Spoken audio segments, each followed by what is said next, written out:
Bonjour à tous, avant que cet épisode commence, nous voudrions avec Elise nous excuser pour les légers bruits de fond que vous pourriez entendre tout au long de l'épisode, étant donné que nous avons enregistré cet épisode dans un restaurant, donc ce n'était pas forcément les conditions les plus optimales.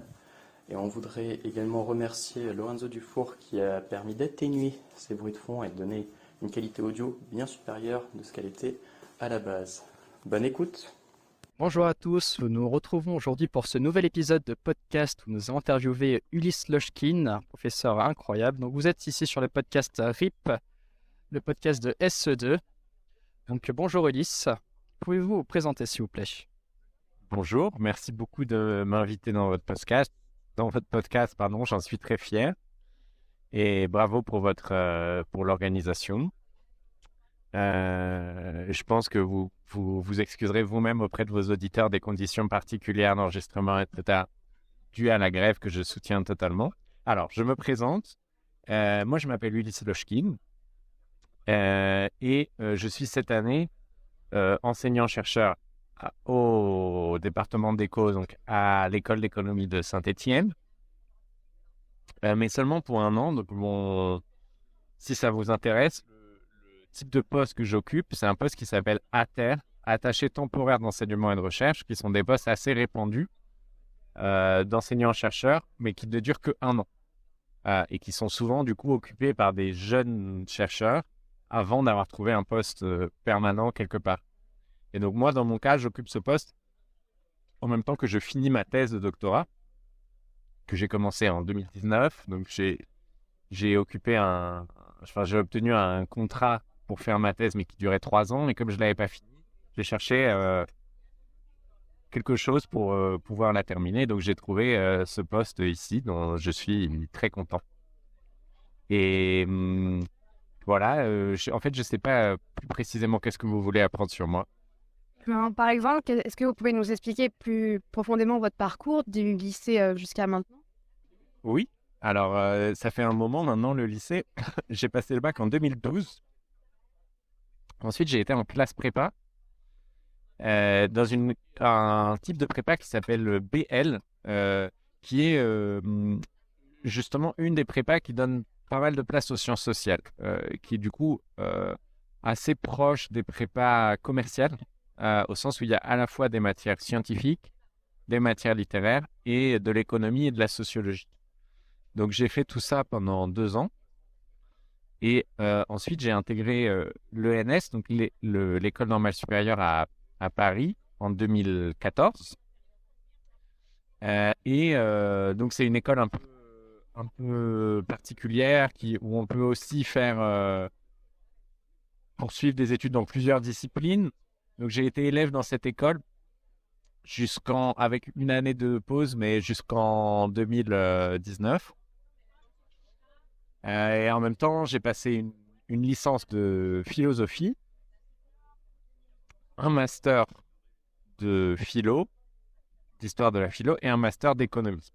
Et donc, depuis ces années-là, en fait, j'ai eu la chance de faire une formation après le bac qui était pluridisciplinaire. Et jusqu'à aujourd'hui, j'ai toujours pas vraiment réussi à choisir ma discipline. Bon, au moins, ça s'est réduit à l'hésitation entre deux. Mais entre ces deux-là, j'ai pas vraiment réussi à choisir, donc entre la philosophie et l'économie. Et en 2019, j'ai commencé ma thèse, suite donc à ces masters. Et ma thèse elle-même, elle est entre ces deux disciplines. Donc mon inscription principale, elle est en philo à Nanterre, mais j'ai ce qu'on appelle une co-direction. Donc quand on fait une thèse, on a un directeur de thèse, comme un peu comme vous faites votre travail. On avait un rendez-vous hier pour en parler, où vous faites un tout petit mémoire de L1. Bah, c'est comme une toute petite thèse et vous avez un superviseur qui ne fait pas le travail à votre place, mais qui vous guide, etc. Et ben la thèse, c'est un peu pareil. Donc moi, j'ai 2 directeurs, un en philo et un en éco. Et voilà. Et donc là, en ce moment, je suis en train d'essayer de la terminer pour la soutenir le plus tôt possible. Et voilà. Et donc, j'ai enseigné plutôt la philo, un peu d'éco pendant les 3 années passées, et cette année, plutôt l'éco auprès de vous. Voilà. Voilà mon parcours en quelques mots. Et du coup, il y a une question, c'est pourquoi avoir voulu être enseignant-chercheur? Est-ce que c'est une personne qui vous a inspiré dans votre parcours, un enseignant, une personne votre famille, qu'est-ce qui vous a donné envie de faire cette profession? Alors, bonne question. Dans mon cas, mes parents sont enseignants-chercheurs en littérature, donc assez différent de ce que je fais. Mais en effet, je connais à quoi ça ressemble ce métier depuis longtemps. Scénario qui est malheureusement, j'ai envie de dire, assez courant, c'est-à-dire qu'on voit souvent que les gens qui non seulement ont envie de le faire, mais qui tiennent bon parce qu'il y a un peu un parcours du combattant, sont souvent des gens qui viennent un peu de manière plus ou moins directe de ce milieu-là, ce qui est un peu dommage, je trouve, parce que ça limite un peu Enfin, dans mon cas, bon, c'est mon cas, mais ça peut limiter un peu le nombre de profils qui sont représentés ensuite parmi les chercheurs. Bon, après, évidemment, moi, j'ai pas eu le sentiment que je le faisais parce que mes parents le faisaient. Donc, moi, c'est vrai que j'ai toujours eu beaucoup d'attrait depuis le lycée pour les disciplines très théoriques, quoi. Les choses très abstraites. Donc, j'aimais beaucoup les maths et la philo, donc des disciplines qui n'ont pas d'application directe. Et après, je me suis beaucoup intéressé à l'éco, mais c'est vrai que ce qui m'intéressait beaucoup en éco, c'était la définition des concepts, les grandes théories des penseurs du passé. Donc moi, je m'intéresse beaucoup à Marx, mais aussi à d'autres, à Keynes, à Hayek, etc. Plus que les questions de politique publique très concrètes, etc. Maintenant, à la limite, je m'y intéresse plus qu'avant. Mais donc j'avais un peu ce goût pour l'abstraction, et c'est vrai que l'endroit où on peut le mieux le développer et épanouir ce goût pour l'abstraction, c'est la recherche, quels que soient les obstacles qui sont sur le parcours du jeune chercheur. Et donc, ça fait combien de temps précisément que vous êtes enseignant et chercheur après? Eh ben, j'ai donné quelques cours assez tôt, notamment des cols, donc qui sont ces interrogations orales qui sont données en prépa, qu'on donne souvent à des jeunes qui sortent eux-mêmes de prépa, comme ça ils ont encore le système en tête. Des TD aussi, mais bon, assez peu. Et en fait, je suis enseignant-chercheur depuis que j'ai commencé mon doctorat, donc en 2019, donc il y a maintenant 4 ans quasiment. Mais au début de mon doctorat, bon, c'était tout nouveau. Donc à cette époque-là, j'aurais pas dit je suis enseignant-chercheur parce que je débarquais, je faisais mes premières lectures pour ma thèse, je sortais plus ou moins du master, j'ai fait autre chose entre-temps, mais j'étais encore beaucoup un étudiant. Et puis progressivement, en fait, on travaille, on commence à écrire des textes, on enseigne et on devient un peu un enseignant-chercheur. Et maintenant, c'est vrai que ça ne me gêne pas de me définir comme enseignant-chercheur. Et du point de vue de l'enseignement, ce qui est pas mal en contrat doctoral, c'est qu'on a assez peu d'heures, donc on peut se familiariser progressivement. Donc j'en avais en fait littéralement 3 fois moins que cette année. Donc ça faisait en gros 3 TD dans l'année. Court, mais en comptant un groupe par TD. Donc ça faisait pas énormément d'heures. J'avais le temps de beaucoup préparer, de beaucoup réfléchir à ce que j'allais faire, corriger beaucoup de devoirs des étudiants et me familiariser un peu avec le métier, quoi. Et cette année, c'est passé à une échelle différente. Donc cette année, j'ai fait beaucoup plus d'heures. Par ailleurs, c'était compliqué sur le plan matériel parce que j'habite à Paris, mais en même temps, j'ai pas été trop désarçonné parce que j'avais acquis un peu cette expérience de l'enseignement au cours des 3 années précédentes.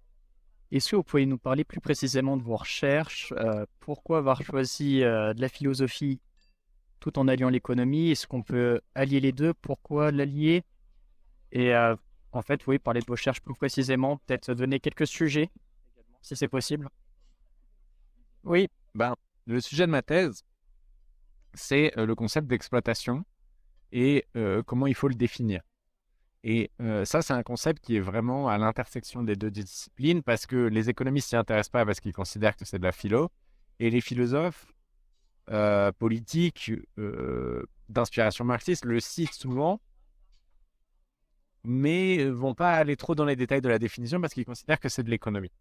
Donc moi, c'est typiquement ce genre de questions qui m'intéressent, des questions qui sont à l'intersection des deux champs, qui ont un aspect technique qui rebute un peu les philosophes et un aspect un peu de grande catégorie, grande question qui rebute un peu les économistes qui aiment bien les questions précises auxquelles on peut répondre empiriquement de manière univoque, etc.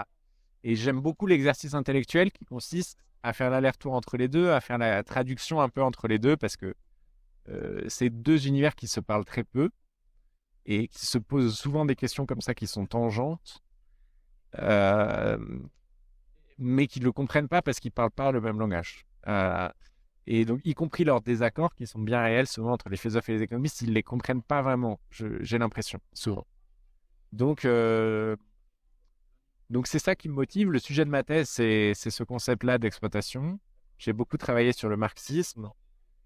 Récemment, j'ai fait d'autres travaux sur le concept de pouvoir. Et là, c'est un peu pareil, c'est un concept très philo, que les économistes utilisent très peu. Et je suis allé voir un peu comment les économistes essayent de le définir parfois formellement. Et j'ai essayé de retravailler cette définition formelle. Il s'applique dans un domaine qu'on appelle la théorie des jeux, dont vous entendrez parler, je pense, un peu plus tard, ou sauf si vous avez déjà entendu parler. Mais disons, comment définir en microéconomie un rapport de pouvoir entre des agents économiques. Ça avait été très peu fait. Et c'est un peu une question de philo adressée à l'éco. Donc j'aime bien faire ça, adresser des questions de philo à l'éco, des questions d'éco à la philo, sur des thèmes, comment dire, marxisme, mais plus généralement, qui mettent en question l'ordre social, des thèmes qu'en philo, on qualifie de philo social critique, de discours critique sur la société, c'est-à-dire s'intéresser à l'exploitation, au rapport de pouvoir, de domination, des choses comme ça. On m'avait vu que vous étiez traducteur aussi. Vous avez traduit quel type de livre, lesquels, combien? Alors, je ne suis pas traducteur professionnel, c'est un métier, mais j'ai traduit des choses. Ma langue de prédilection, c'est l'allemand. Donc, j'ai traduit depuis l'allemand des textes de Rosa Luxembourg, notamment, qui est une grande penseur et militante, mais grande théoricienne marxiste du début du XXe, polonaise, mais qui écrivait qui écrivait en polonais, en russe, pardon, et en allemand. Et j'ai traduit pas mal de textes d'elle de l'allemand, mais j'étais encore assez jeune à cette époque-là. J'étais élève à l'ENS et c'était à la fois pour faire un projet, voilà, comme vous faites, pour travailler l'allemand, qui était une langue que j'aimais beaucoup, et aussi par intérêt pour sa pensée. Et c'est vrai qu'après, j'ai continué à le faire et à m'intéresser à elle pour des raisons proprement théoriques.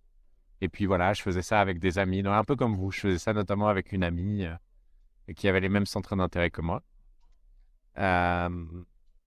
Et par ailleurs, l'autre projet de traduction que j'ai fait, c'est de l'anglais cette fois. Donc là, j'ai pas d'amour spécial pour la langue, mais c'est parce que c'est un livre que je pense très important et très utile à diffuser, qui est un livre de John Robinson qui s'appelle Essai sur l'économie de Marx. Et donc, comment vous avez appris l'anglais, l'allemand et des notions d'hébreu? Parce qu'on a vu sur votre série que vous avez des notions d'hébreu. Donc, comment ça se fait que vous vous intéressez à ces langues-là? L'anglais et l'allemand, je les ai appris comme LV1 et LV2 dans ma scolarité. Mais en fait, c'est vraiment l'allemand, la langue pour laquelle j'avais un goût particulier. J'avais fait des échanges scolaires parce que j'étais en allemand en première langue, qui m'avait donné l'occasion de perfectionner un peu plus, mais c'est tout. Et du coup, le résultat est que je lis très bien l'allemand, mais j'ai beaucoup de difficultés à m'exprimer en allemand parce que j'ai jamais vécu en Allemagne. Oui, et l'hébreu, j'étais curieux d'apprendre un peu d'hébreu. Ma famille est juive, donc j'avais une relation culturelle. Et du coup, au lycée aussi, j'ai cherché. Alors, c'était plus compliqué parce qu'il fallait aller dans un autre lycée pour les langues rares. Ça fonctionne parfois comme ça. Et j'en ai appris un peu. À un certain moment, je me débrouillais un peu à l'oral. Et maintenant, je pense que ça a beaucoup décliné, mais je sais pas s'il faudrait que j'enlève de mon CV. Comment se passe le métier de chercheur? En particulier le temps des recherches, l'organisation aussi peut-être? Ouais, alors c'est une très bonne question que je sais que beaucoup de gens se posent parce qu'on n'arrive pas à se représenter ce que c'est que quelqu'un qui cherche. Euh, Que dire? Ça dépend énormément de la discipline. En philo, en France, on fait beaucoup d'histoire de la philo, donc de travail sur les textes. Donc, on passe beaucoup de temps à la bibliothèque, à lire en fait. En philo, on passe énormément de temps à lire. Donc, le travail de chercheur en philo, c'est ça. Et quand quelqu'un dit je prends une journée de recherche aujourd'hui, ça veut sans doute dire qu'il va aller à la bibliothèque ou qu'il va travailler sur ses propres livres, les annoter, etc. Et après, il y a des phases de rédaction. Donc, moi, je suis en doctorat encore. Donc, je rédige ma thèse. Donc, ça, c'est... Voilà, j'écris. C'est assez long en plus et tout. Les chercheurs écrivent des articles. Mais je dirais que le cœur du travail de recherche en philo, c'est beaucoup la lecture. Et parce qu'ensuite, les textes qu'on rédige, en fait, c'est beaucoup des commentaires de textes ou des réflexions à partir de textes ou en dialogue avec des textes classiques ou moins classiques, etc. Donc, c'est beaucoup lire, annoter et puis réfléchir. Mais réfléchir, on le fait... Il n'y a pas de temps vraiment dédié pour ça. On le fait en lisant. C'est ça. Et après, il y a les activités un peu qui vont avec, notamment présenter dans des séminaires ou dans des colloques. Ça, c'est le moment d'échange avec les autres chercheurs. En philo, c'est moins important qu'en éco. Donc, la recherche en philo, c'est très solitaire. C'est aussi un peu ce qui m'attire vers l'éco. C'est très solitaire et c'est beaucoup être avec son livre, l'annoter, réfléchir pour dire « Ah, ça me fait penser qu'il faudrait que je vérifie tel autre livre et tout. Je vais aller à la bibliothèque le prendre. » Et puis après, on synthétise tout ça en écrivant soi-même un texte. En éco, c'est très différent, bien sûr. Il y a les théoriciens et les empiristes, éco-appliqués, qui sont beaucoup plus nombreux, mais c'est vrai que ici, le département est un peu spécialisé en théorie, donc il y a un certain nombre de théoriciens qui vous font typiquement les cours de micro, et leur travail est très différent. Donc moi, j'ai fait un peu des deux. Ce qui est le plus proche de la philo, évidemment, c'est la théorie, c'est ce qui m'intéresse le plus. Rapidement, le travail empirique en éco, c'est le genre de choses que je vous ai enseigné au premier semestre. Donc, on ouvre RStudio, on passe beaucoup de temps à trouver des bonnes données, des données de qualité complète qui vont permettre de répondre à la question qu'on se pose, etc. On explore des bases de données, souvent, il faut faire des demandes, ça prend du temps d'obtenir les données et tout. Donc, on passe beaucoup de temps, en fait, concret à faire ces choses qui ne sont pas hyper excitantes en elles-mêmes, mais ça fait partie du jeu. Mais ensuite, quand on reçoit les données, on passe beaucoup de temps à travailler dessus. Donc, il y a toute une phase qu'on appelle, je ne sais pas si vous avez déjà entendu cette expression, le nettoyage des données. Et c'est un peu indéfinissable, parce que c'est le nettoyage des données, ça veut dire les mettre sous la forme correcte pour faire ce dont on a besoin. C'est-à-dire, et ça, vous ne l'avez pas fait parce que dans les exercices ou très peu des exercices que je vous ai donnés, les données, elles étaient toutes propres. Mais voilà, si vous voulez faire une étude sur de comparaison entre l'emploi dans la restauration dans la région de Saint-Étienne et dans la région parisienne, vous allez avoir une donnée d'emploi nationale, vous allez faire beaucoup de travail pour isoler, par exemple, pour bien coder la variable. Est-ce que cette personne, mais comment on va définir la région de Saint-Étienne?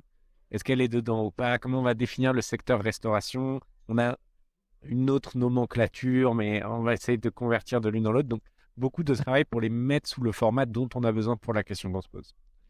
Et ensuite, c'est la partie facile en quelque sorte, c'est l'analyse de données et on applique des méthodes économétriques. Et on espère trouver un résultat intéressant. Et souvent, non. On ne trouve pas le résultat auquel on s'attendait. On trouve que en fait, c'est exactement pareil à Saint-Étienne et à Paris. Il n'y a rien de spécial à dire.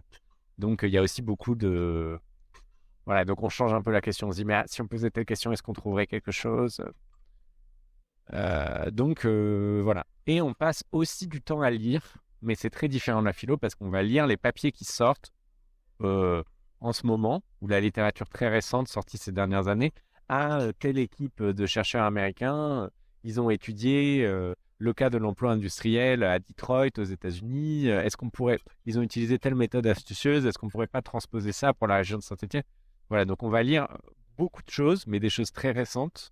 On va les lire un peu en diagonale pour voir est-ce qu'il y a un insight, une bonne idée qu'on pourrait un peu, pas leur piquer, puisqu'évidemment on les citera, mais dont on pourrait s'inspirer, ou au contraire, un truc qu'on pourrait contester, parce que la recherche se passe beaucoup comme ça. Mais je ne suis pas d'accord avec ce qu'ils font, je vais essayer de montrer qu'en fait, il y a une meilleure manière, etc. Donc, voilà, je dirais que l'économiste empiriste, si on voulait tout résumer à une chose, il passe beaucoup de temps à nettoyer des données. Mais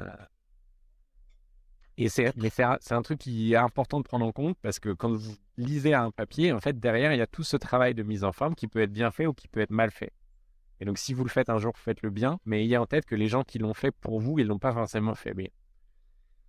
Et le théoricien, c'est différent parce que, en gros, sa recherche, elle est un peu plus proche de celle d'un mathématicien. Alors, les mathématiciens considéraient que c'est terriblement pas abstrait parce que c'est pas des maths pures, mais ils passent beaucoup de temps à faire des calculs sur des feuilles de brouillon ou sur des tableaux blancs ou noirs pour voir est-ce qu'ils pourraient démontrer tel théorème, proposition, et si on change un peu les hypothèses du modèle, etc. Et là aussi, et ça c'est le point commun de la recherche en éco, il va lire les papiers à mesure qu'ils sortent, les derniers papiers et tout. Il y a une temporalité beaucoup plus vive dans la recherche en éco. Et ensuite, ce que font les économistes, que les philosophes font, mais beaucoup moins, c'est qu'ils vont présenter dans des séminaires. Donc, ils ont une recherche, ils rédigent une première version de l'article, et bien avant de la soumettre à une revue, souvent, ils vont la présenter dans des séminaires pour avoir le retour de leurs collègues dans leur fac, dans d'autres facs, des collègues qui travaillent un peu sur la même chose. Donc, ils vont passer beaucoup de temps à aller dans des séminaires, présenter leur travail. Et ça, moi, c'est une partie que j'aime bien. Même si on critique souvent la manière dont se déroulent ces séminaires, parce qu'il y a parfois des collègues qui sont un peu agressifs. Mais en même temps, ça fait partie du jeu, c'est-à-dire que du coup, on a des critiques et ça permet de s'améliorer. Et voilà. Et après, il y a la publication dans des revues. Et donc là, à nouveau, il y a une différence entre les philosophes et les économistes. Les philosophes, ils publient dans des revues, mais ils n'en font pas tout un fromage. Il y a moins une hiérarchie des revues très établie en France. En économie, c'est hyper important pour la carrière, pour le CV. Donc, les gens vont passer énormément de temps et d'intérêt et d'énergie à essayer de placer leur papier dans la bonne revue. Vous connaissez le système de peer review, revue par les pairs?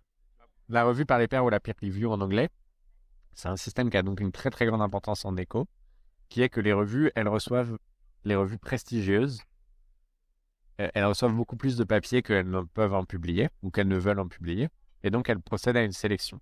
Et cette sélection, elle est faite en envoyant l'article de manière plus ou moins anonyme, rarement très anonyme, justement parce que les économistes, jamais complètement anonyme, parce que très rarement, parce que les économistes en général, ils ont présenté leur papier dans 15 séminaires avant. Donc en fait, les gens du domaine, ils ont souvent déjà entendu parler. Ils l'ont souvent déjà mis en ligne sous forme de documents de travail et tout. Mais il y a l'idée quand même que on va l'envoyer à 2 autres personnes qui sont plus ou moins spécialistes du même sujet et qui vont donner un avis qui peut être refusé. Un truc très courant, c'est un truc qui s'appelle R&R, Revise and Resubmit. Revise and Resubmit, c'est-à-dire vous devez retravailler votre papier en suivant nos suggestions et ensuite le resoumettre, mais on vous garantit rien. Ensuite, il y a accepter avec des modifications mineures. Donc là, ça veut dire on vous garantit que si vous faites ces quelques modifications, on vous prend. Et accepter tout court, qui est très rare. Et donc, les économistes passent beaucoup de temps à envoyer leur papier à des revues très prestigieuses, même s'ils ont peu de chance d'y publier, parce qu'ils savent que si jamais ils y arrivent, ce sera très bon pour leur carrière et pour leur prestige. Et soit se faire rejeter après un long délai, puisqu'il faut les plusieurs mois de relecture par les pairs, soit avoir un revise and resubmit qui va les forcer à retravailler leur papier encore pendant plusieurs mois, puis le resoumettre. Donc ça, c'est aussi un truc un peu invisible de la recherche des économistes, qui existe très peu en philo, quasiment pas, qui est que les économistes passent beaucoup de temps à retravailler un papier, et souvent un papier se retrouve finalement publié dans une revue, notamment dans les bonnes revues, plusieurs années après qu'il y a eu la première version qui a commencé à être présentée dans des séminaires. Voilà. Alors que en philo, c'est différent, les gens écrivent plutôt des livres. Et pouvez-vous nous expliquer le but de vos recherches? Alors, c'est une très bonne question encore. Moi, je fais des choses très abstraites, donc qui ne sont pas très utiles, en tout cas directement. Et moi, c'est ce qui m'intéresse dans la recherche depuis le début, comme je vous ai dit tout à l'heure, c'est l'abstraction. J'ai un goût pour ça, je trouve que c'est intellectuellement stimulant, j'aime faire ça. Donc, je ne me pose pas forcément tous les jours la question de à quoi ça sert. Et je pense que dans une bonne part, il faut aussi assumer que la recherche qui est faite, surtout dans les disciplines abstraites comme les maths ou la philo, c'est pas quelque chose d'utile. Mais c'est quelque chose que, alors non seulement les chercheurs aiment faire, mais qu'en tant que société, on pense il est bien que ce soit fait par certaines personnes, parce qu'on a un intérêt en tant que société pour ça, mais ça sert à rien. Après, moi, je fais pas non plus la recherche la plus abstraite. Il y a des philosophes qui font de la métaphysique, qui se demandent qu'est-ce que c'est que se demander, par exemple, qu'est-ce que c'est que la matière, qu'est-ce que c'est que l'âme, etc. Moi, je pose quand même des questions plus concrètes parce que liées à l'économie et à la politique. Donc, en ce sens-là, à défaut d'être nécessairement très utiles, elles sont concrètes. Et après, à quoi elles pourraient être éventuellement utiles? Eh ben, à nourrir les débats qui existent. C'est une forme d'utilité particulière, mais à s'inscrire et à nourrir les débats qui existent dans l'opinion publique sur la justice sociale, sur la critique sociale des institutions économiques. Moi, c'est ça qui me motive sur le plan non purement intellectuel. C'est contribuer au débat sur qu'est-ce qui est... Pourquoi on a un système économique comme on a, quelles sont les parties qui sont critiquables, comment articuler une critique de ces institutions-là et vers quel horizon.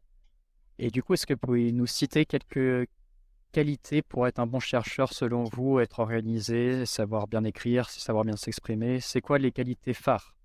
Être organisé, non. La plupart ne le sont pas et bon, c'est mieux de l'être, mais si vous êtes très bien organisé, vous pourrez faire valoir mieux cette compétence ailleurs. Le chercheur, c'est un des rares métiers très qualifiés où on ne supervise pas des gens. Si vous pensez en termes, là je parle en tant qu'économiste, si vous pensez en termes du marché du travail, les gens très qualifiés en général, on va leur donner assez vite des tâches d'encadrement. Même des gens qui sont bons. Moi, je connais par exemple des développeurs informatiques qui sont très bons pour coder, mais assez vite, en fait, s'ils sont très qualifiés, on va leur donner une tâche qui n'est plus directement de coder, mais qui est de superviser une petite équipe, etc. En recherche, c'est pas tellement le cas. On travaille seul, donc il y a moins besoin d'avoir cet esprit d'organisation, de discipline. Donc voilà, vous m'avez demandé à quoi ressemble le quotidien du chercheur. Je vous ai répondu de manière sérieuse, mais pour la blague, qui est sérieuse aussi, c'est un métier où on a énormément de liberté dans l'organisation de son temps. Donc, il y a les cours qui sont la contrainte temporelle principale, et sinon, les séminaires aussi, mais sinon, on n'a pas de réveil qui sonne forcément le matin. Donc, ça, c'est un grand plaisir personnel, c'est un grand privilège des chercheurs. Et donc, être organisé, non. Alors, les qualités pour être chercheur, ça dépend énormément de la discipline à nouveau. Moi, ce qui m'a attiré vers la recherche, c'est ce goût pour l'abstraction. Donc, j'encouragerais, moi, à aller vers la recherche des gens qui ont un goût pour l'abstraction. Mais en éco appliqué, par exemple, c'est pas forcément ça la vertu principale, parce que ce sera plutôt une capacité à cerner des questions de politique publique. Je dirais que, malgré tout, c'est très particulier, quoi, parce que ça a énormément d'avantages, mais ça peut être très, très frustrant. Donc, il faut avoir du goût pour l'activité intellectuelle en elle-même, quoi. Et à trouver de la satisfaction dans la recherche intellectuelle, le fait de trouver des résultats et tout. Si c'est uniquement pour l'utilité, vous pourrez réfléchir de manière concrète dans beaucoup d'autres domaines où vous aurez un effet réel bien plus important. Si vous travaillez dans une entreprise, dans une administration, dans une association, vous prendrez des décisions, vous serez en contact avec des gens qui auront besoin de vous. Voilà, vous aurez un effet. Donc, ce qui compense cette frustration pour le chercheur, c'est d'avoir un fort goût pour l'abstraction qui va, je pense, avec une forme de grande patience aussi. En philo, c'est encore plus le cas, parce que le rythme est très très lent, comme je disais tout à l'heure. En éco, on peut lancer un petit projet, avoir des résultats empiriques quelques semaines ou quelques mois plus tard. Ça n'empêche que par rapport à ce qui se fait dans le monde du travail en général, il faut être patient, il faut accepter qu'on a passé des mois sur un truc qui ne marche pas, etc. Donc, Voilà, donc je dirais que c'est ça qui définit pas forcément les qualités qui sont nécessaires pour faire un bon chercheur, mais les traits de caractère qui sont nécessaires pour supporter la condition de chercheur. Comment concilier le métier de chercheur et d'enseignant? C'est une question qu'on se pose beaucoup, nous les enseignants-chercheurs. Et alors, il y a un cas qui est simple, c'est mes collègues qui n'aiment pas trop enseigner. Eux, ils cherchent à juste avoir le plus de temps possible pour la recherche. Ils sont un peu gênés devant les étudiants et tout. Mais on est très nombreux, et moi, c'est mon cas, à beaucoup aimer enseigner. Et dans ce cas-là, en effet, il y a une question de temps déjà qui se pose, quoi. Et c'est facile de se laisser absorber par l'enseignement, justement, précisément pour la raison que je disais, c'est que quand on enseigne, on a un retour de ce qu'on a fait. Si je prépare mon cours maintenant pour la semaine prochaine, dans une semaine, je saurai si ça a bien marché ou pas, si les étudiants étaient intéressés, si ils ont compris, si l'année prochaine, il faut que je change quelque chose.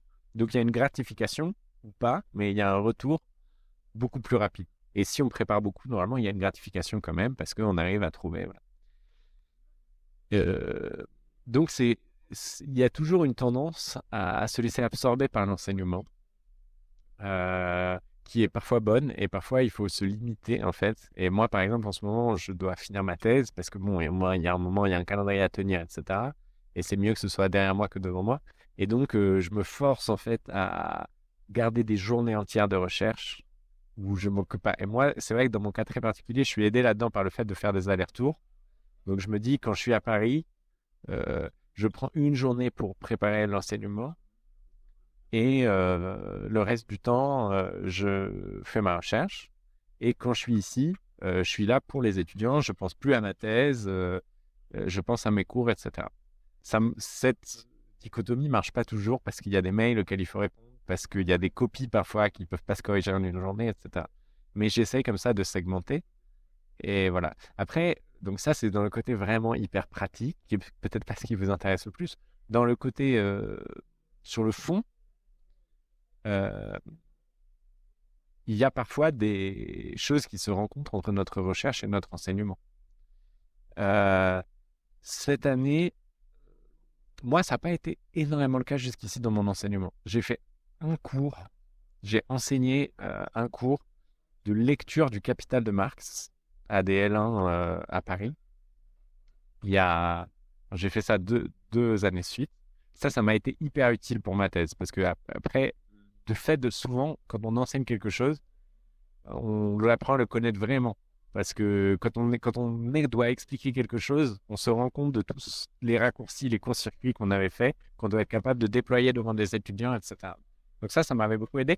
Sinon, j'ai pas forcément été dans le cas où il y avait des liaisons hyper étroites entre ma recherche et mon enseignement, mais il y en a toujours, ça revient toujours.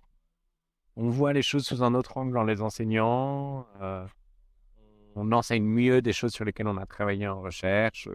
Le cours sur R que je vous ai fait, ça m'a permis d'apprendre des choses dans R que je connaissais pas ou que j'avais oublié, etc. Les petits ateliers avec ça, c'est super pour moi parce que c'est amusant, je découvre des choses, je regarde les papiers avec vous et tout. Donc, il y a parfois des interactions, mais après, moi, je trouve que c'est des activités quand même assez différentes pour les raisons que j'ai dites, quoi. En recherche, on est vraiment dans un temps long, on essaye de se poser les questions d'une manière originale que les autres ne sont pas posées. En enseignement, on essaye quand même de communiquer des points de repères pour les étudiants pour qu'ils puissent s'orienter dans un domaine. Donc, ça, c'est un peu la contradiction entre les deux, je dirais.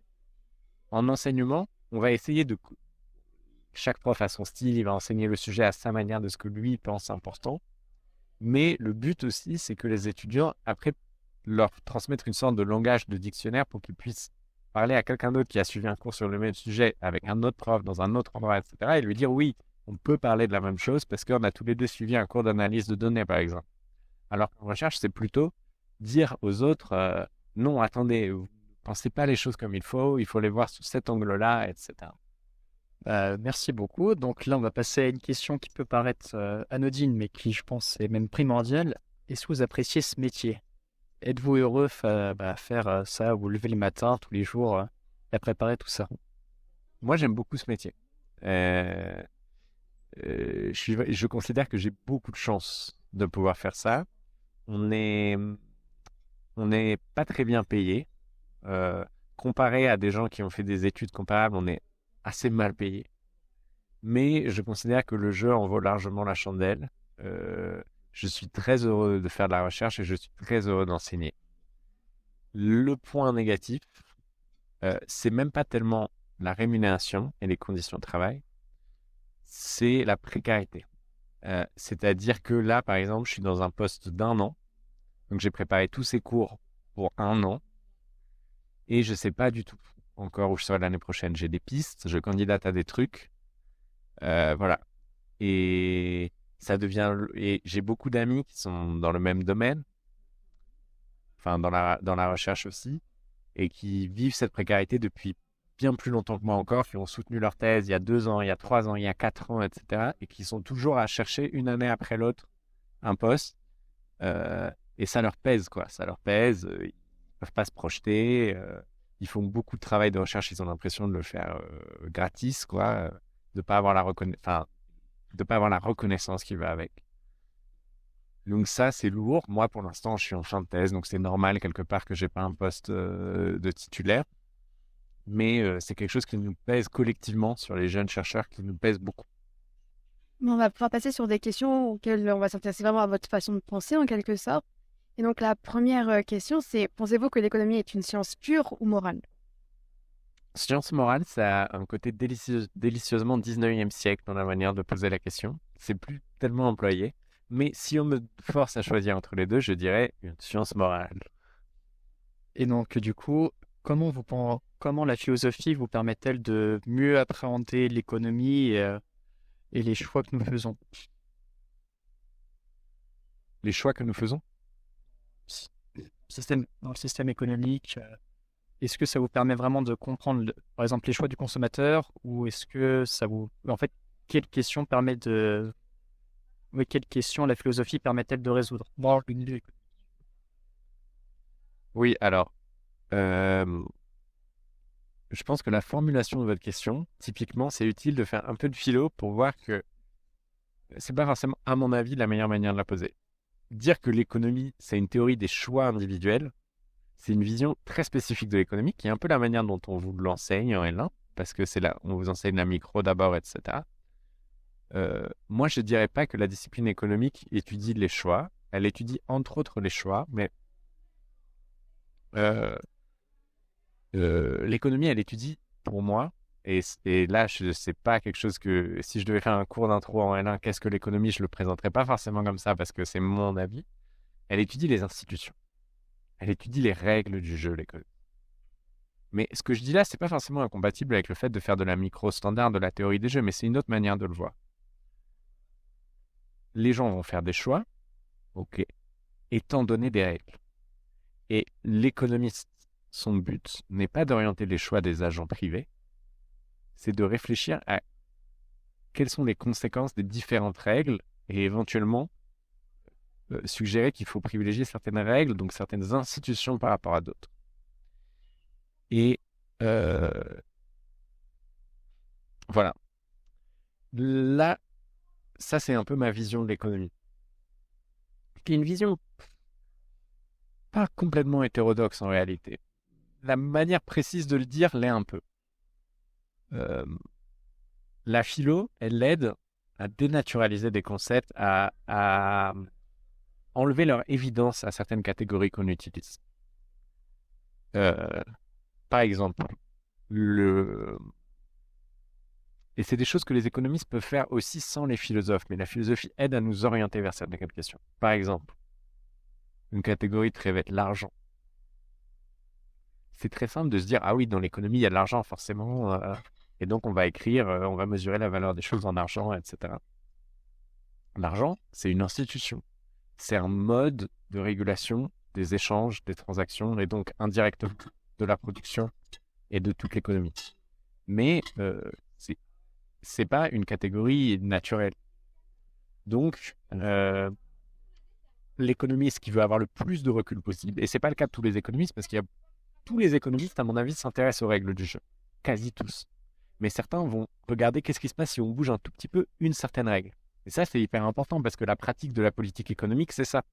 Vous préparez votre exposé sur la question de la santé au travail. Bon, je ne m'attends pas à ce que, à la fin de votre troisième partie, vous me disiez qu'il faut abolir l'argent. Ce ne serait pas bienvenu, en fait.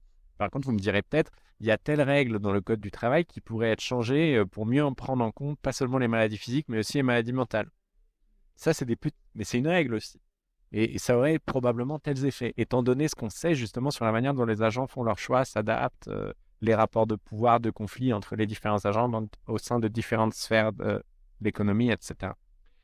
Et moi, les questions qui m'intéressent le plus, qui sont aussi, du coup, en un certain sens, les moins utiles, c'est des questions qui portent sur l'ensemble de l'architecture institutionnelle de l'économie. Et notamment, voilà, qu'est-ce que c'est qu'une économie de marché? Qu'est-ce que c'est qu'une économie capitaliste? Ce qui sous-entend qu'il y a d'autres formes d'organisation des rapports sociaux qui ne sont pas une économie de marché, qui ne sont pas une économie capitaliste, qui ne sont pas une économie monétaire. Ça implique de s'intéresser à des expériences historiques plus variées que simplement faire varier à la marge certaines règles. Et ça, je pense que la philosophie, en effet, aide à avoir ce recul. Et comment l'économie et la philosophie, elles pourraient aider à résoudre les problèmes socio-économiques que nous connaissons actuellement, comme le changement climatique ou les inégalités? Vaste question. Bon, il y a toute une littérature sur le changement climatique qui va étudier justement quel type d'institutions on peut mettre en place et quels seraient leurs effets. Par exemple, sur le changement climatique, vous avez des grands débats entre économistes pour savoir est-ce qu'il faut privilégier des taxes sur le carbone ou des mesures de type interdiction de certaines activités, par exemple. Donc ça, c'est différentes règles, différentes institutions. On va réfléchir théoriquement à quels sont leurs effets à partir de modèles et on va réfléchir empiriquement à partir d'expériences qui ont été menées ici ou là ou qui ont été menées sur d'autres choses que le carbone.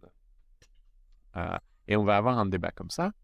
Et sur les inégalités, un peu pareil. On va avoir des gens qui vont promouvoir une résolution des inégalités par la taxation, d'autres qui vont promouvoir une résolution des inégalités, diminution des inégalités par l'égalité des chances, par l'investissement dans l'éducation, par exemple. Et il va y avoir un débat à la fois sur le plan théorique et sur le plan empirique entre ces gens. Donc ça, c'est des débats qui existent et qui progressent, etc. Enfin, c'est le principe d'un débat dans une discipline universitaire. Là où la philo aide, c'est aussi justement à dénaturaliser ces catégories-là. Le changement climatique, c'est très dur à dénaturaliser parce que c'est naturel. Enfin, c'est un phénomène physique. Mais si on prend les inégalités, qui est un thème auquel j'ai un peu plus réfléchi, je ne dis pas que ça ne s'applique pas au changement climatique. La catégorie, le fait même qu'on pense systématiquement la question du rapport entre les groupes sociaux, entre les classes sociales, en termes d'inégalité, ce n'est pas une décision qui est neutre, contrairement à ce qu'on pense souvent.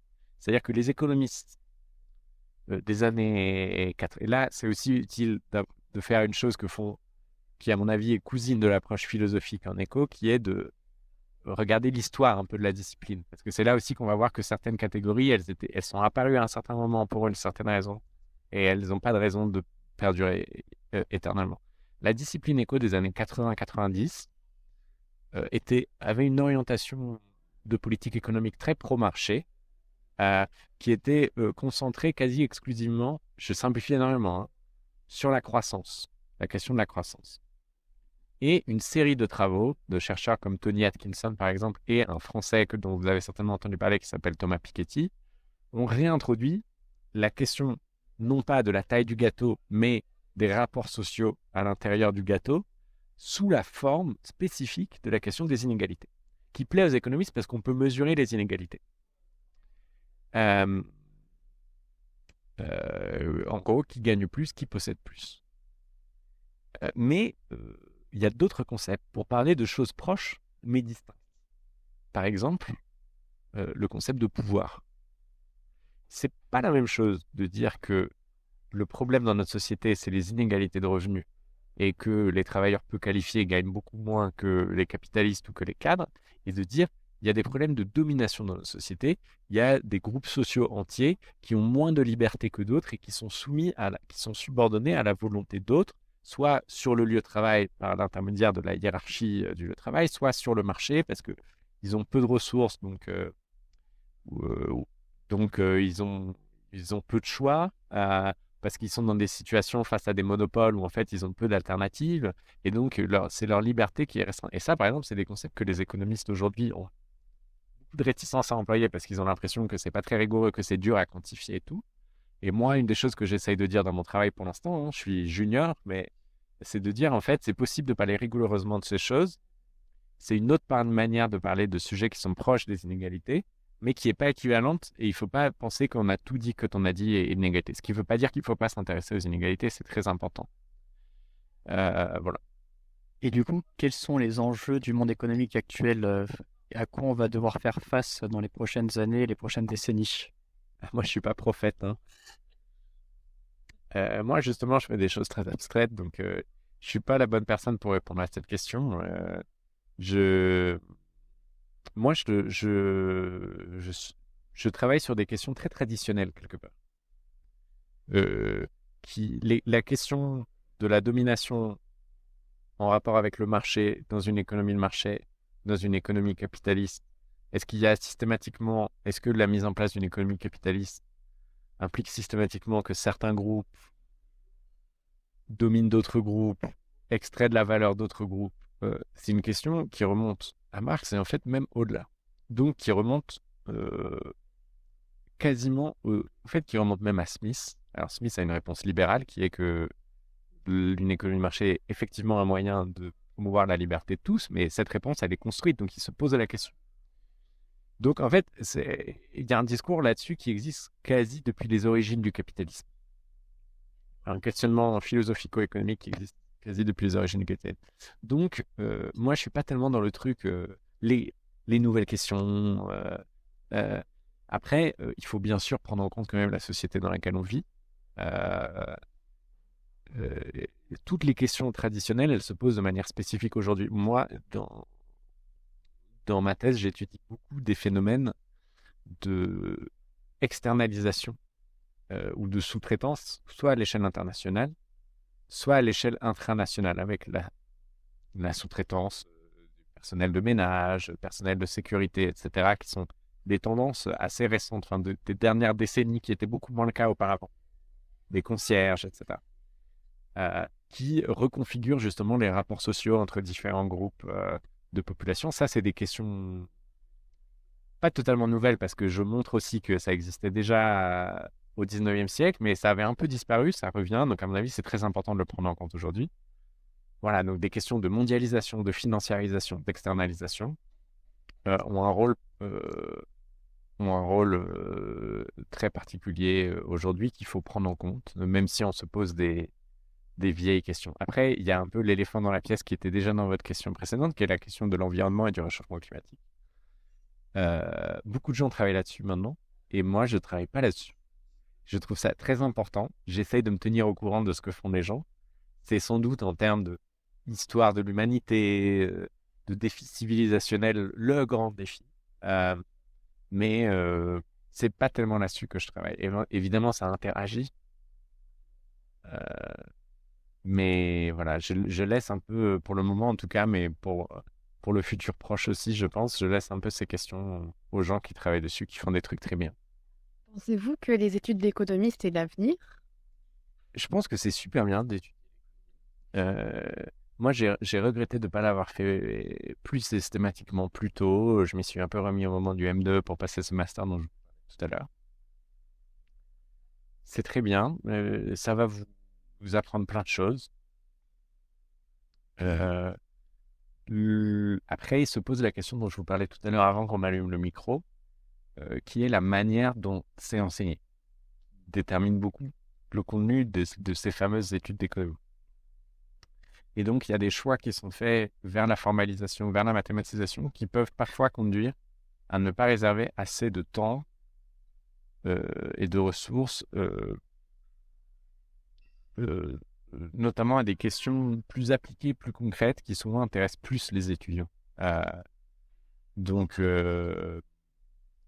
voilà, par exemple, moi, j'expérimente un peu.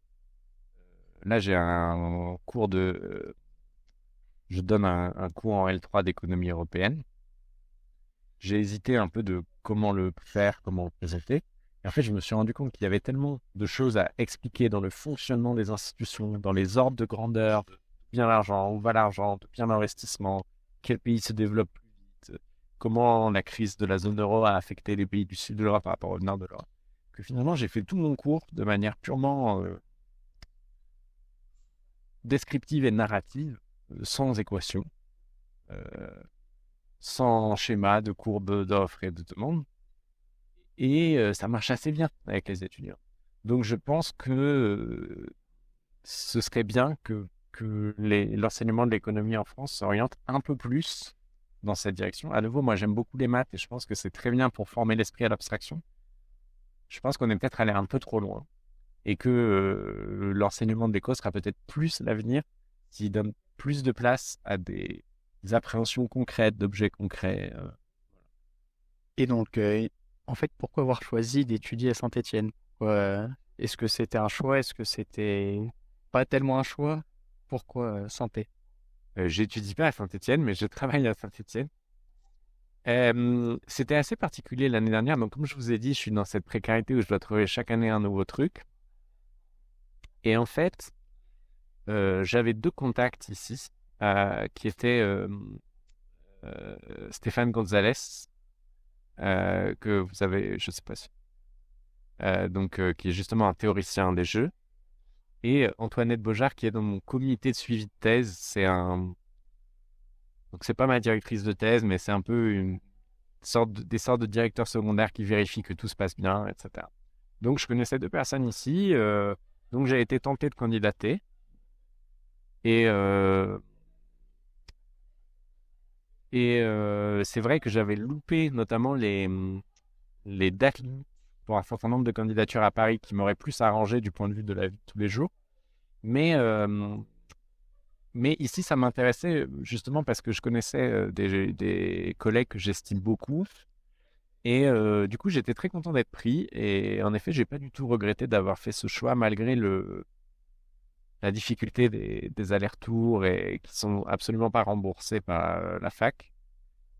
Mais du point de vue du travail, des conditions de travail, etc., du département, donc à la fois des collègues et des étudiants, et du contenu de ce que j'enseigne, j'étais très content. Donc, voilà. Qu'espérez-vous dans l'école d'économie? Comme je vous disais tout à l'heure, je pense que c'est un projet prometteur parce qu'il est porté par une équipe très motivée et très soudée. Et donc, j'espère que ça va. Là, je constate qu'on a une promo d'étudiants aussi qui sont, donc votre promo, qui sont motivés aussi, avec bien sûr des différences de niveau qui sont normales en L1. Et donc, je pense que tous les éléments sont réunis pour que ça devienne un département d'éco ou une école d'éco reconnue, dont le diplôme soit reconnu, où des bons étudiants viennent de toute la France chaque année. Et voilà.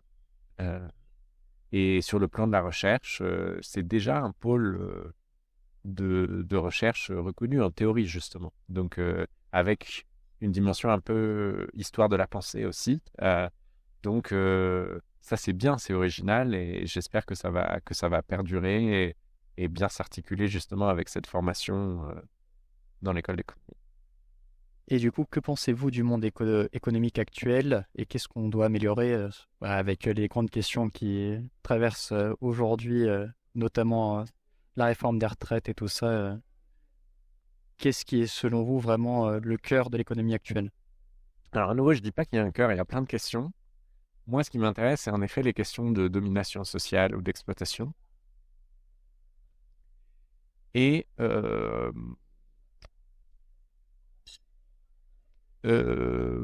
comment dire? En France, on est dans une situation assez particulière parce que si on compare aux autres pays capitalistes, aujourd'hui, même au passé, on a créé, préservé et renforcé des institutions de régulation du capitalisme ou des institutions non capitalistes, articulées avec notre économie capitaliste, qui sont très fortes et qui permettent de parvenir à un degré d'égalité, et non seulement d'égalité, mais à des rapports sociaux de type différents, non marchands, de ceux qui existent dans le capitalisme. Et ça, c'est notamment le cas à travers les services publics et la sécurité sociale. Donc, à nouveau, vous êtes bien placé pour le savoir en étant étudiant dans une université publique. La sécurité sociale, vous connaissez. Et alors là, je vais faire une analyse concrète. Je parle de la France. Ce qui se passe, c'est que il y a eu une hausse des besoins. Il y a des secteurs dont on avait décidé politiquement qui seraient couverts non pas par des rapports marchands et capitalistes, mais qui seraient couverts par des systèmes non marchands, socialisés, comme on dit parfois. Et il y a eu une hausse des besoins. Au niveau des retraites, parce que la structure démographique de la société s'est progressivement transformée avec de plus en plus de personnes âgées. Cette transformation démographique, elle implique des besoins de santé qui sont beaucoup plus importants. Et en parallèle, les jeunes, qui sont pas forcément très nombreux en termes de structure démographique, font des études beaucoup plus longues qu'auparavant. Donc, des deux côtés du spectre démographique, les besoins augmentent. Et face à ça, il y a deux tendances. Il y a une réponse à suivre l'accroissement des besoins en socialisant de plus en plus du coup l'économie, mais pas de plus en plus qualitativement, mais quantitativement pour suivre une hausse des besoins. Et une autre réponse qui est de dire ça va trop loin, on est en train de perdre notre modèle économique qui doit son dynamisme à l'économie de marché, selon les défenseurs de l'économie de marché, et donc il faut couper, il faut renoncer à nos promesses de socialisation de ces types de besoins, et il faut couper. Et la réforme des retraites, typiquement, c'est ça, et beaucoup d'autres choses s'expliquent comme ça dans les développements de politiques économiques récentes en France. Et ça suscite des très fortes réticences et des luttes sociales. Et je pense que c'est très intéressant intellectuellement pour la personne qui s'intéresse à ces questions, parce que c'est l'occasion de se poser justement la question de qu'est-ce qu'on veut. Est-ce qu'on veut aller plus loin ou est-ce qu'il est justifié d'aller plus loin dans la socialisation ou pas? Après, et donc, c'est ça qui est en jeu dans la réforme des retraites. Et qui est en jeu dans pas mal de choses, y compris la question des frais d'inscription dans les universités, la question du nombre d'enseignants, justement, et de postes de titulaires dans les universités qui ne suit plus le nombre d'étudiants depuis des années, etc. Question des logements sociaux. Le logement aussi, ça n'a jamais été pleinement reconnu comme quelque chose qui serait socialisé, mais en France, on a un parc social important. Dans lequel on peut compter éventuellement les logements de type Crous, etc. Il ne suit pas du tout la hausse des besoins avec la hausse des prix dans les grandes villes, etc. Donc, il y a toutes ces questions. Après, moi, une sous-question qui m'intéresse particulièrement, c'est si on garde un secteur qui est privé, qui est géré de manière capitaliste, comment on le régule et notamment la question du travail. Et on a perdu quelque chose en France à une époque où on faisait plutôt, on étendait plutôt les dispositifs de sécurité sociale, de services publics. Les rapports de pouvoir à l'intérieur des lieux de travail se sont considérablement transformés en France. C'est-à-dire que dans les années 70 notamment, qui était où le marché du travail était plus ou moins au plein emploi, où les syndicats étaient très forts, où les partis politiques qui se réclamaient de la représentation des travailleurs étaient très forts, les travailleurs avaient un vrai pouvoir de négociation dans le rapport de force avec les employeurs. C'était un système capitaliste, ils étaient soumis au pouvoir de leurs employeurs, mais ils avaient un vrai pouvoir de négociation par la grève, par des tas d'actions qui étaient possibles, ou simplement par la démission, qui est possible quand on est au plein emploi et qu'il est beaucoup moins quand on n'y est pas. Et ça a été complètement perdu. Ça a été une transformation très très profonde dans le monde du travail français qui a laissé à mon avis des séquelles très profondes et aussi une démoralisation assez profonde des classes laborieuses. Et ça, c'est une question qui peine beaucoup à émerger dans le débat public avec une force comparable aux questions de sécurité sociale. C'est-à-dire qu'on a vu des luttes très très fortes sur le thème des retraites en 2010, en 2019 et aujourd'hui. Des luttes qui vont à des niveaux d'intensité très élevés, comme on le voit ces jours-ci, quasi insurrectionnels, etc. Les syndicats ont été des acteurs non seulement des acteurs de premier plan, mais ont organisé ces luttes. Et pourtant, les travailleurs se mobilisent très peu face à leur patron, en fait. C'est-à-dire qu'on va y avoir des tas de gens qui font grève, par exemple, mais qui ne font pas grève contre leur patron, qui font grève contre l'État, parce qu'ils sont dans un rapport avec l'État pour socialiser. Alors, indirectement, ça touche la question du capital, parce qu'ils veulent que l'État prélève des impôts sur le capital pour financer la protection sociale. Mais c'est indirect. Alors que, voilà, si vous prenez des récits, si vous lisez un peu d'histoire, vous prenez des récits de ce qui s'est passé en 68 et dans les années qui suivaient jusqu'à la fin des années 70 en France, les patrons étaient vraiment les ouvriers et plus généralement les travailleurs et les travailleuses étaient vraiment dans un rapport de force sur la question des conditions de travail, du temps de travail, des salaires, etc. Et ça, à mon avis, il y a toutes les raisons de s'en préoccuper aujourd'hui, mais c'est moins le cas politiquement. Et je ne sais pas exactement pourquoi. Et j'espère que, à la faveur peut-être des mouvements sociaux sur les thèmes de la protection sociale, ça va aussi remonter. Ça remonte un peu, bien sûr. Les retraites, c'est l'occasion de parler des conditions de travail, mais on dit, voilà, les conditions de travail sont mauvaises, donc il faut partir à la retraite. Et ce n'est pas un discours directement contre l'organisation du travail telle qu'elle existe. Donc ce type de rapport de domination et de rapport de contestation de ce rapport de domination, il s'est un peu effacé. Et là, je pense qu'il y a une question qui peut-être va réémerger, notamment à l'occasion d'un paramètre tout bête, mais qui est la baisse du chômage. Si le chômage baisse, les travailleurs, ils ont un peu plus de pouvoir de négociation, au moins un minimum passer d'un employeur méchant à un employeur un peu moins méchant, mais éventuellement aussi, après, une fois qu'ils gagnent ce premier pouvoir de négociation, s'organiser syndicalement, tenir tête à des exigences qu'ils jugent illégitimes qui leur sont faites, etc. Et donc, on arrive vraiment à la fin et c'est vraiment des questions très rapides qui vont arriver. La première serait quel économiste vous inspire le plus? Très bonne question. Et je ferai une réponse un peu provocatrice. Il y a 2 économistes qui m'ont beaucoup inspiré, qui sont politiquement complètement à l'opposé l'un de l'autre. C'est Marx d'un côté, qui est celui que j'ai le plus lu, sur lequel j'ai le plus travaillé. Et d'un autre côté, un économiste qui a inspiré beaucoup le courant néolibéral pour marché, qui s'appelle Hayek, qui est extrêmement stimulant intellectuellement. Même si je ne suis pas d'accord avec les résultats de ses arguments, je pense qu'il est stimulant et important. Est-ce que vous avez un livre à nous conseiller dans le domaine de l'économie et dans le domaine de la vie en général, un livre que vous a marqué? C'est large. C'est large. Je vous conseille un roman sur lequel j'ai un peu travaillé pour ma thèse, que vous avez peut-être lu, vous avez peut-être vu le film, qui s'appelle Les raisons de la colère de John Steinbeck, un écrivain américain très important, qui a écrit un très très beau roman, donc qui s'appelle Les raisons de la colère, sur une famille de fermiers de l'Est des États-Unis qui sont obligés, à cause de problèmes environnementaux, de devenir des migrants internes aux États-Unis, mais d'aller en Californie pour travailler comme ouvrier agricole. Et c'est un très très beau roman sur le plan esthétique, littéraire, mais aussi sur ce qu'il montre des rapports d'exploitation.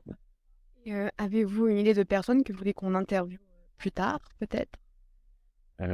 Tous mes collègues, non, j'ai pas de conseil spécial. Ils sont tous différents et intéressants. Il nous reste 2 petites questions. Peut-être une anecdote de la chose qui vous a rendu le plus fier dans votre parcours ou une anecdote marquante, rigolote, peu importe. Alors, une chose dont j'ai été très fier, le cours avec vous de analyse de données, moi, j'avais jamais enseigné ça. Et donc, je ne savais pas comment ça allait se passer. Et je trouve que dans l'ensemble, ça s'est très bien passé. Et une anecdote qui m'a fait très chaud au cœur, c'est qu'au premier TD, donc vous étiez tous en train de découvrir le logiciel, entrer vos premières lignes de code. Et il y a une de vos camarades qui a entré sa première ligne de code, où je ne sais plus, elle définissait une variable x égale 1.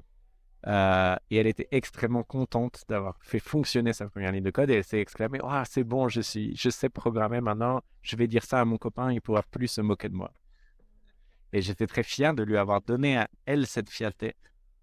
Et donc, la dernière question un peu classique qu'on pose, êtes-vous Dieu? Après tout ce que vous nous avez dit, un parcours qu'on nous on trouve en tant qu'étudiants assez incroyable. La fameuse question, êtes-vous Dieu? Non, absolument pas, loin de là.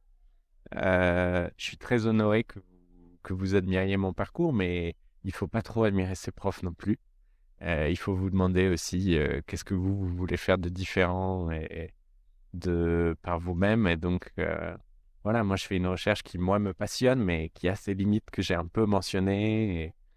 Et il faut vous faire votre propre chemin. Ah, merci beaucoup. Bah, si vous avez des questions à poser à Ulysse Lochkin, n'hésitez surtout pas. Si vous avez des remarques pour qu'on améliore l'interview, n'hésitez pas non plus. Et ben, merci d'avoir écouté et à la prochaine.